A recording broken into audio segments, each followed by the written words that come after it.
A través de la historia han surgido y desaparecido imperios y reinos. Es por eso que los idiomas pierden y ganan importancia. Puede que idiomas que son muy importantes en la actualidad en otros tiempos no fueran muy importantes. Mientras que idiomas que no son muy importantes actualmente fueran muy importantes en el pasado.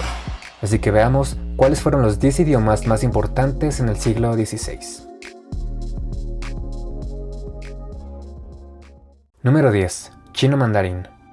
Para el siglo XVI, la dinastía Ming ya usaba el chino mandarín como lengua oficial y lengua franca. El siglo XVI fue un siglo importante para China, ya que en este siglo se hicieron los primeros contactos con los europeos por mar, y ya no solo a través de la ruta de la seda. En un inicio, estos nuevos contactos fueron buenos para el comercio, sin embargo, los europeos posteriormente trataron de colonizar China. Para 1553, Portugal ya había creado un asentamiento en Macao, lo que hizo importante para los portugueses aprender chino y para los chinos aprender portugués. El chino mandarín hubiera podido ser un idioma todavía más importante en esta época de no haber sido por dos razones: el asedio de piratas japoneses que provocó que la dinastía prohibiese todo el comercio con el extranjero y que los mongoles volvieron a invadir China. Número 9. Náhuatl. El náhuatl fue la lengua del Imperio Azteca, imperio que junto al Imperio Inca fue uno de los imperios más grandes e importantes de América. Actualmente en español y otros idiomas se ocupan muchísimas palabras de origen náhuatl como aguacate, chocolate, jitomate, apapachar, etc. Durante el corto periodo que duró el Imperio Azteca, los pueblos dominados por los mexicas, como los otomíes, mazahuas, matlacincas, mazatecas y otros, tenían que aprender náhuatl, ya que esta era la lengua franca del imperio. En 1519 comenzó la conquista del Imperio Azteca por parte de España, y a pesar de que la conquista fue relativamente rápida, entender náhuatl era importante para los colonizadores, ya que al entender el idioma sería más fácil negociar, encontrar tesoros, entender la cultura o conocimientos de la cultura mexica. Tanto así que la Malinche, una traductora entre el español, náhuatl y maya chontal, fue una pieza clave para el éxito de la conquista española en México. Y vamos a poner un paréntesis aquí antes de continuar. Este video es solo informativo y no significa que yo apoye lo que los colonizadores hicieron en América. Lo que yo quiero comunicar aquí es que saber náhuatl era simplemente muy apreciado y necesitado en esa época. Número 8. Italiano. Los italianos fueron muy importantes durante este siglo debido al Renacimiento. Personajes como Amerigo Vespucci, Michelangelo, Caravaggio, Leonardo da Vinci eran italianos. Aunque se considera que 1527 fue el final de la época renacentista en Italia, y a pesar de que hubo muchos italianos importantes en esta época, muchos de ellos aprendían otros idiomas como el latín, que era la lengua de la ciencia, o hasta español y portugués, debido a las exploraciones que hacían España y Portugal. Asimismo, Italia en el siglo XVI era un desastre. Lo que actualmente conocemos como Italia en esa época era controlada por países como España o Francia, y el italiano moderno en esa época era solo el idioma de la República de Florencia, de donde Vespucci, Da Vinci y Michelangelo eran originarios. En la península itálica de esa época también se hablaban otros idiomas como el véneto y el genovés, que para la época también eran importantes. Número 7. Quechua.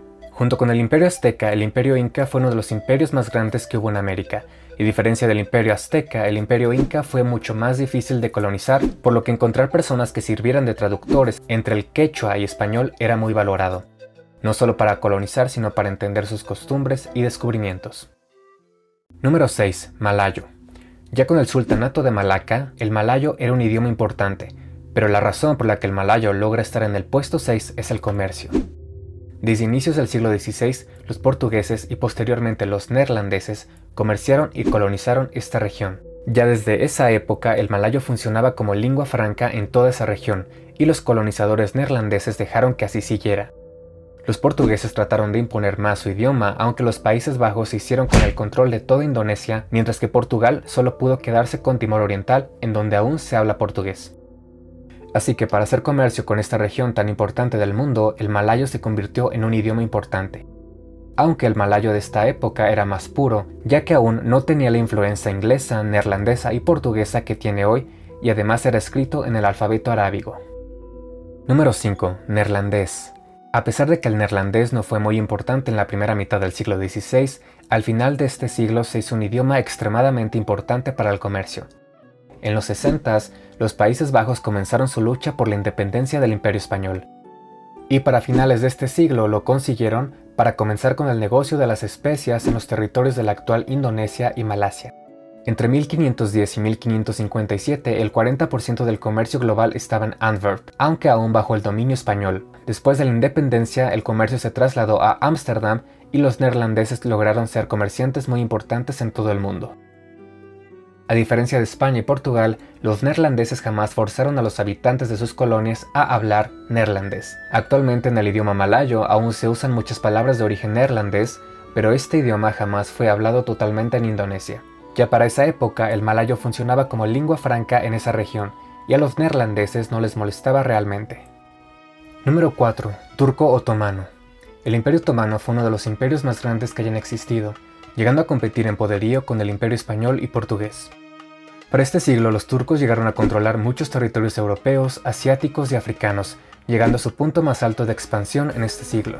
Los turcos hicieron con el control de uno de los puntos más importantes del comercio en Asia, por lo que por un tiempo hacer comercio con los turcos era obligatorio para poder comerciar con India y China a través de la ruta de la seda, ya que ellos eran los intermediarios, hasta que Portugal le dio la vuelta a África y España descubrió América. El turco del siglo XVI, sin embargo, no era igual al turco moderno. En esta época el turco era escrito con el alfabeto arábigo y contenía muchas palabras de origen árabe, que posteriormente fueron excluidas del idioma con el motivo de hacer el turco un idioma más puro. Número 3. Latín. Todavía en el siglo XVI, el latín seguía siendo un idioma muy importante para la religión y las ciencias. Con el Renacimiento, muchos conocimientos empezaron a ser divulgados, la mayoría de ellos escritos en latín. No importa que fueran autores italianos, polacos o ingleses, la mayoría de los libros en Europa de esta época eran publicados en latín, como la teoría heliocéntrica de Copérnico, o incluso todavía en el siglo XVII había libros publicados en latín, como el Principio Matemática de Isaac Newton. Aunque para esta época muchos otros documentos ya eran publicados en otros idiomas, como el italiano, francés, alemán, inglés, español y portugués. Aunque con la Reforma Protestante la Biblia por fin pudo ser traducida al alemán y posteriormente a otros idiomas, y eso hizo que el latín perdiera importancia. El latín también perdió poder en Inglaterra debido a Enrique VIII. Aún así, el latín también era usado como lengua franca en algunos lugares de Europa, como en la Mancomunidad de Polonia y Lituania. Número 2. Portugués. Portugal fue durante el siglo XVI una superpotencia, uno de los países más poderosos del mundo, aunque jamás pudo superar al Imperio Español. Aún así, los portugueses hicieron los amos del comercio entre Brasil y África en este siglo. Además, con el comercio que hacían de intermediarios entre los chinos, malayos, indios, javaneses y Europa, lograron hacer que el portugués fuera un idioma muy importante para el comercio, descubrimientos y colonización. En esta época inició la inmigración masiva hacia Brasil, y a diferencia de los neerlandeses, los portugueses sí trataron de imponer su idioma en las culturas africanas y asiáticas, por lo que muchos africanos y asiáticos tuvieron que aprender portugués. En la actualidad, todavía hay países africanos y asiáticos que hablan portugués, como Angola, Mozambique, Macao o Timor Oriental, además de que en el idioma malayo se ocupan muchas palabras de origen portugués. Número 1. Español. España fue el equivalente de Estados Unidos en el siglo XVI, el país más poderoso del mundo. Con el Tratado de Tordesillas, España y Portugal se dividieron el mundo.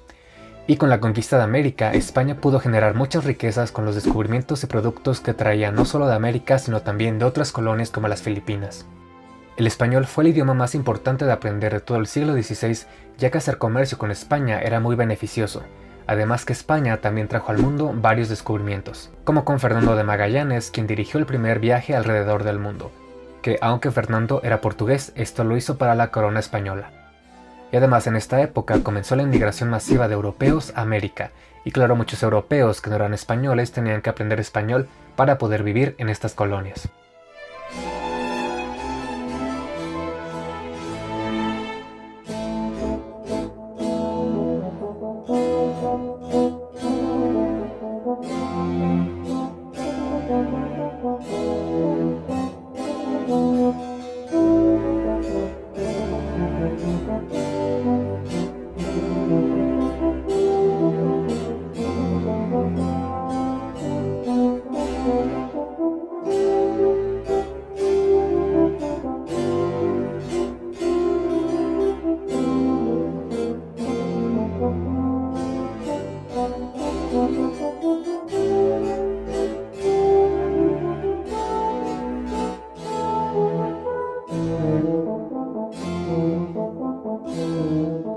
Esto ha sido todo por hoy. Si les gustó el video pueden dejar su like y suscribirse al canal. Nos vemos en el siguiente video.